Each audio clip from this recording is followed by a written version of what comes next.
faces are no longer radiant. It used to be that my whole being spoke through my sparkling eyes. Now the look is inward. I have aged with the years and with the occupation.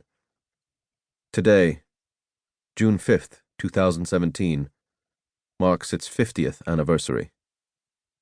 With every year, I come to resemble my father more and more.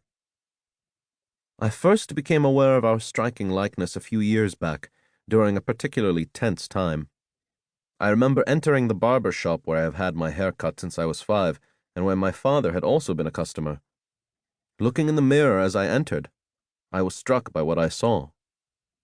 Mine was the face of an anxious man holding himself together, wearing a fur karakul hat, the same hat my father used to wear, and a thick Harris tweed jacket with wide shoulder pads to add bulk.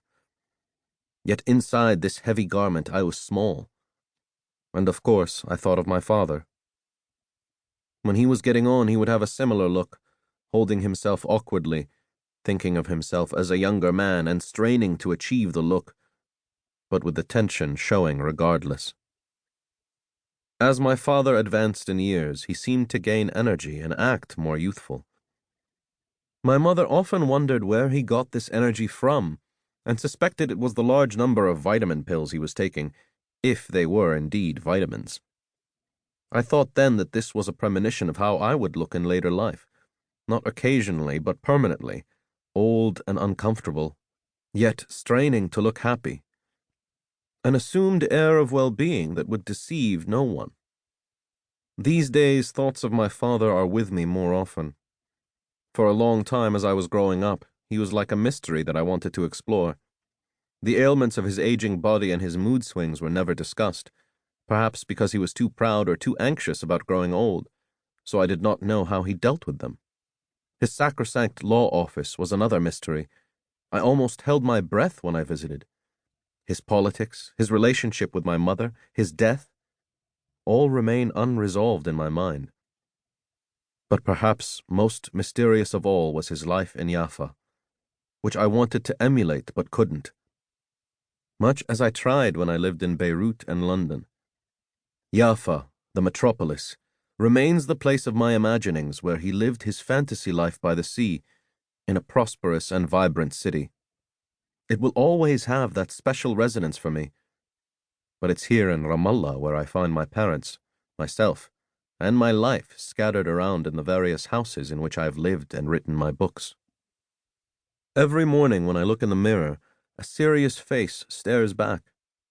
I try to remember that the face I have imprinted on my mind is not the face others see. I know I have another side to me, but who else would know it from looking at me? Where and when did these markers of age appear? How much manipulation and control do we have over how we look? Does our face always betray us? Is the relaxed face of a child, that time of our life when we seem to live most in the present, the real face, the real mirror of who we are? Perhaps there is little I can do to conceal anything.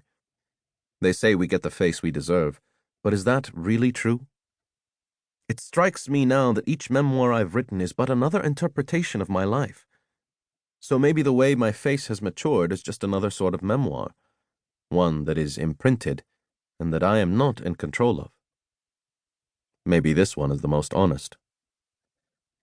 After the Oslo Accords were signed between Israel and the PLO in the mid-1990s, my dentist told me that I was grinding my teeth and putting pressure on my gums.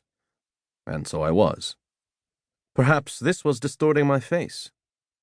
Are those who undergo Botox treatment removing the markers of aging, returning their face to its original true expression? Or are they committing a further distortion? As I get dressed, I flex my fingers to check they're still pliable.